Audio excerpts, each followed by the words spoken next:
نحمده ونصلي على رسوله الكريم أما بعد.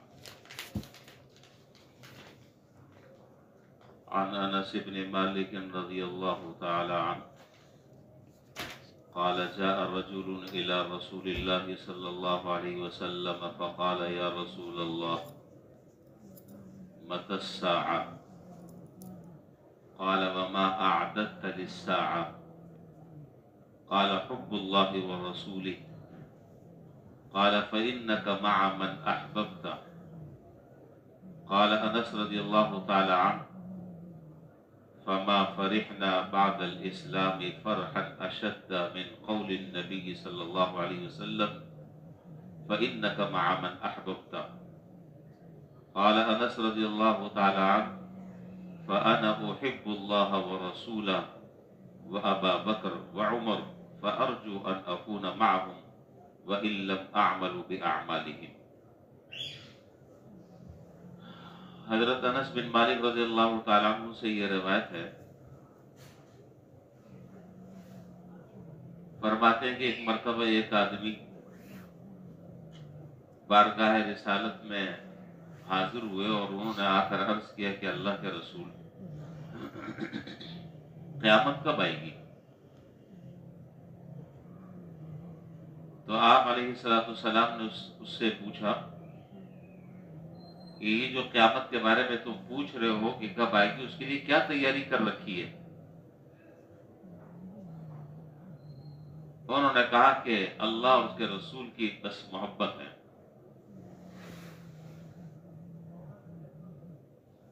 تو آپ علیہ السلام نے ارشاد فرمایا کہ پھر تو تم اسی کے ساتھ ہوگے جس سے تم محبت کرتے ہو. حضرت انس رضی اللہ تعالیٰ عنہ کہتے ہیں کہ جناب نبی کریم صلی اللہ علیہ وسلم کی اس بات سے ہمیں جتنی زیادہ خوشی ہوئی اسلام قبول کرنے کے بعد، اس سے زیادہ خوشی کبھی نہ ہوئی تھی. جو یہ جملہ آپ نے ارشاد فرمایا کہ تم اس کے ساتھ ہوگے جس سے تم محبت کرتے ہو. حضرت انس رضی اللہ تعالیٰ عنہ یہ بھی فرماتے ہیں کہ میں جب یہ بات سنی تو پھر بے ساختہ فرمایا کہ میں تو اللہ اور اس کے رسول سے صلی اللہ علیہ وسلم سے حضرت ابو بکر، حضرت عمر رضی اللہ تعالیٰ عنہما سے محبت کرتا ہوں اور امید رکھتا ہوں کہ میں ان کے ساتھ ہی ہوں گا، اگرچہ میرے اعمال تو ان جیسے نہیں ہیں. یہ حدیث کا متن اور اس کا ترجمہ میں نے عرض کیا. اور ابو داؤد شریف کی ایک اور روایت ہے، وہ ذرا سا سن لیں، پھر اس کے بعد انشاءاللہ بات کرتے ہیں. ایک مرتبہ ابو داؤد میں روایت ہے کہ ایک مرتبہ ایک دیہاتی مسجد میں آیا. جناب نبی کریم صلی اللہ علیہ وسلم کی مجلس لگی ہوئی تھی.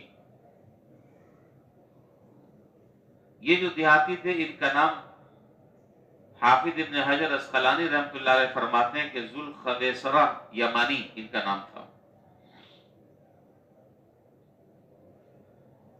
انہوں نے 2 رکعت نفل نماز پڑھی اور نماز پڑھ کر پھر یوں دعا کرنے لگے، اللہم ارحمنی و محمدا ولا ترحم معنا احدا. یہ ابو داؤد کی روایت کے الفاظ ہیں. عجیب دعا مانگی. میں نے پہلے بھی شاید رمضان میں نے ذکر کیا تھا فجر کے درس میں کسی وقت کہ حضرات صحابہ کہتے تھے کہ یہ جو دیہات کے رہنے والے لوگ آتے تھے یہ بڑے سادے اور بے تکلف ہوتے تھے. ہمیں ان کا انتظار رہتا تھا کہ یہ آئے اور حضور سے کوئی سوال کرے، کوئی بات کرے، تاکہ اس کے جواب میں جو بات آپ ارشاد فرمائیں ہم لوگوں کو فائدہ ہو جائے. اس لیے کہ ہمارے اندر ہمت نہیں ہوتی تھی حضرت سے کوئی بات پوچھیں. تو عجیب و غریب دعا کی اس آنے والے شخص نے. دعا یہ کی کہ اللہ صرف مجھ پر رحم فرما دے اور حضور صلی اللہ علیہ وسلم پر رحم فرما اور کسی پر بھی نہیں فرما. آپ ہنسنے لگے.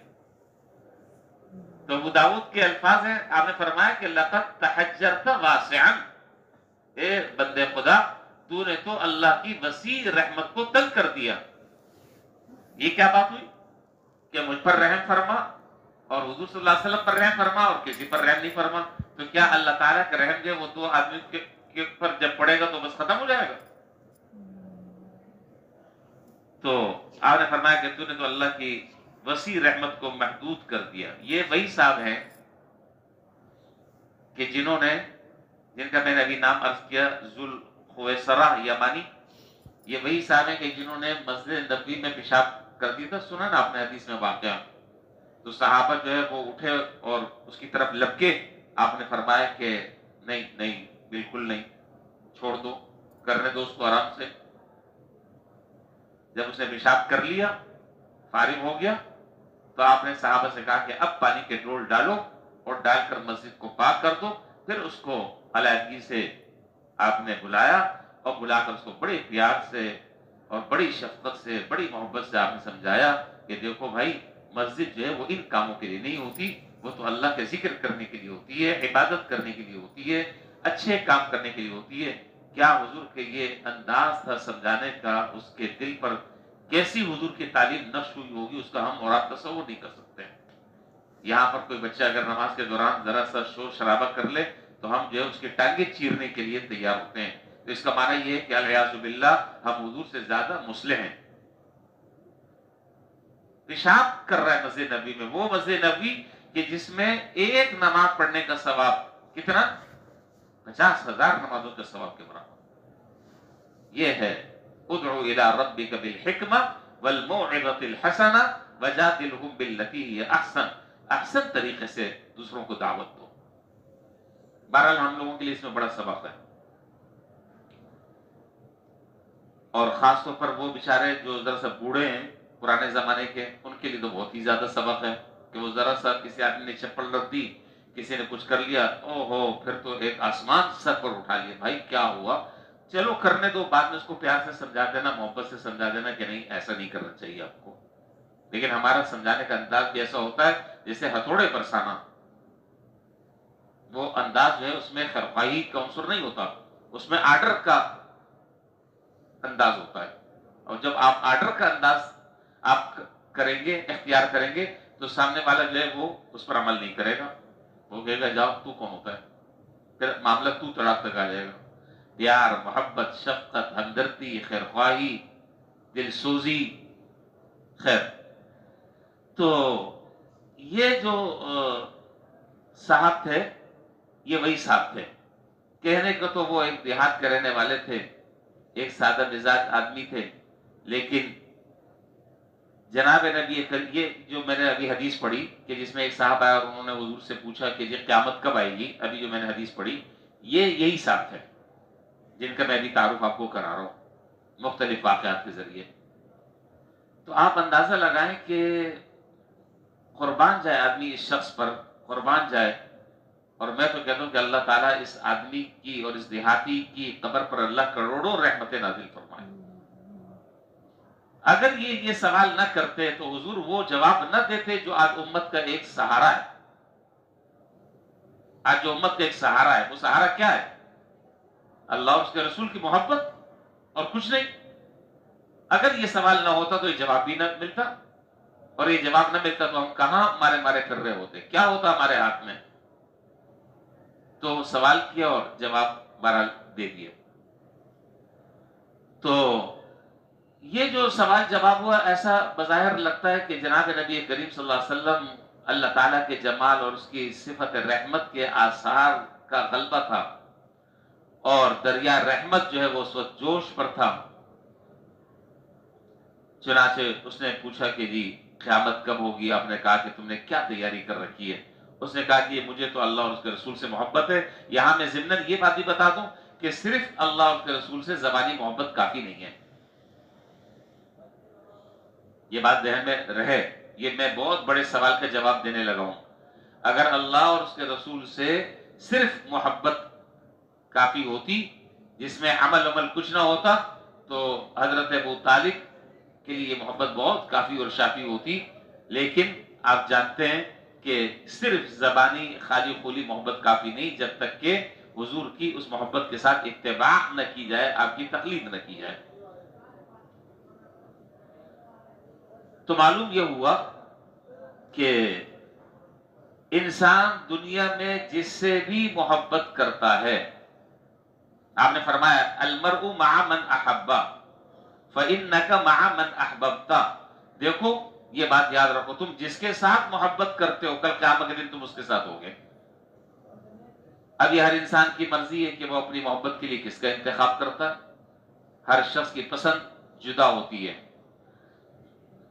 انداز الگ ہوتا ہے، محبت کرنے کا طریقہ الگ ہوتا ہے. کسی کو لیلا سے محبت ہوتی ہے، کسی کو مولا سے محبت ہوتی ہے، کسی کو عالم سے محبت ہوتی ہے، کسی کو عالم سے محبت ہوتی ہے، کسی کو اچھے لوگوں سے محبت ہوتی ہے، کسی کو برے لوگوں سے محبت ہوتی ہے. اتنی بات تو ہے کہ اللہ تعالیٰ نے یہ محبت کا مادہ ہر ایک شخص کے اندر رکھا ہے. اب وہ یہ دیکھ لے کہ وہ اس محبت کے لیے کس کا انتخاب کر رہا ہے. کہیں خدا نہ خاصہ اللہ نہ کرے آج جس سے محبت کا بھرم رکھ رہا ہے، کل قیامت کے دن اس کے ساتھ کھڑا ہونا پسند کرے گا؟ یہ ہے سوال. آج جس سے دوستی اور تعلق ہے، جس کے ساتھ اٹھنے اور بیٹھنے پر وہ فخر کر رہا ہے، کل قیامت کے دن اس کے ساتھ کھڑے ہونے پر، اس کے ساتھ اٹھائے جانے پر اس کو فخر ہوگا؟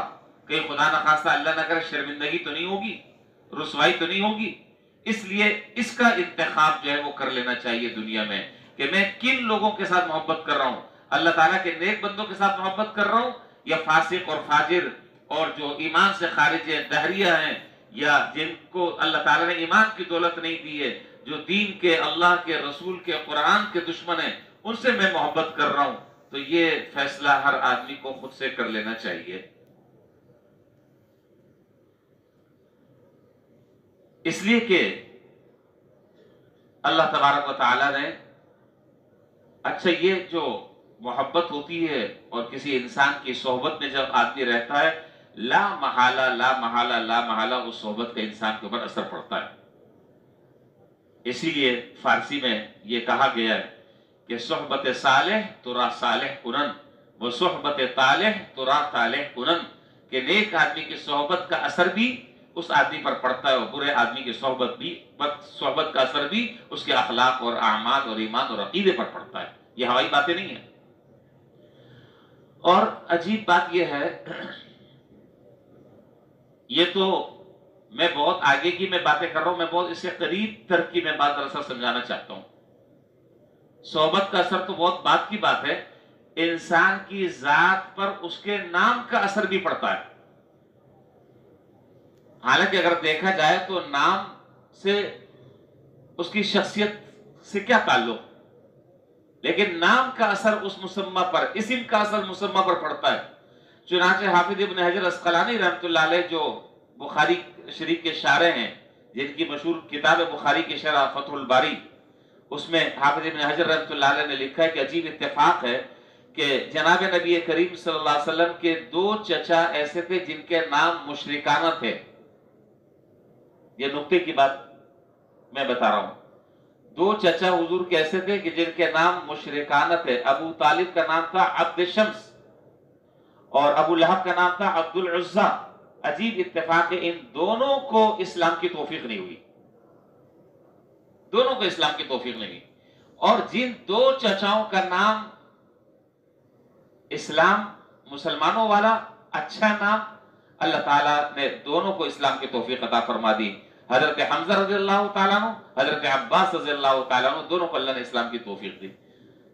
یہ تو نام کا اثر مسمہ پر پڑتا ہے. اسی طریقے سے علماء نے ایک بات اور بھی لکھی، فرمایا کہ دیکھو جو آدمی جانوروں کے ساتھ رہتا ہے، جو آدمی جانوروں کے ساتھ رہتا ہے تو اس جانوروں کے ساتھ رہنے کا اثر بھی اس آدمی پر پڑتا ہے. انسان تو انسان، جانوروں کا اثر بھی پڑتا ہے. چنانچہ آپ کو یہ بات معلوم ہے کہ حضرات انبیاء علیہ السلام نے اکثر بکریاں چرائی ہیں. معلوم ہے یہ بات؟ یہ نہیں، بکریاں چرائی ہیں. تو اسی لیے علماء نے لکھا کہ جو آدمی یا جو لوگ بکریوں کے ساتھ اٹھتے بیٹھتے ہیں، قدرتی طور پر اللہ تعالیٰ ان کے مزاج میں تواضع اور مسکنت پیدا فرما دیتے ہیں. اور جو لوگ گھوڑوں کے ساتھ اٹھتے بیٹھتے ہیں، گھوڑوں کو پالتے ہیں، وہ جری ہوتے ہیں، وہ بہادر ہوتے ہیں، ان کے اندر شجاعت اور بصالت ہوتی ہے. اور جو لوگ اونٹوں کے ساتھ اٹھتے بیٹھتے ہیں، اونٹوں کو چراتے ہیں، وہ ضدی اور ہٹ دھرم ہوتے ہیں، وہ ضدی اور ہٹ دھرم ہوتے ہیں، ان کے اندر تکبر ہوتا ہے.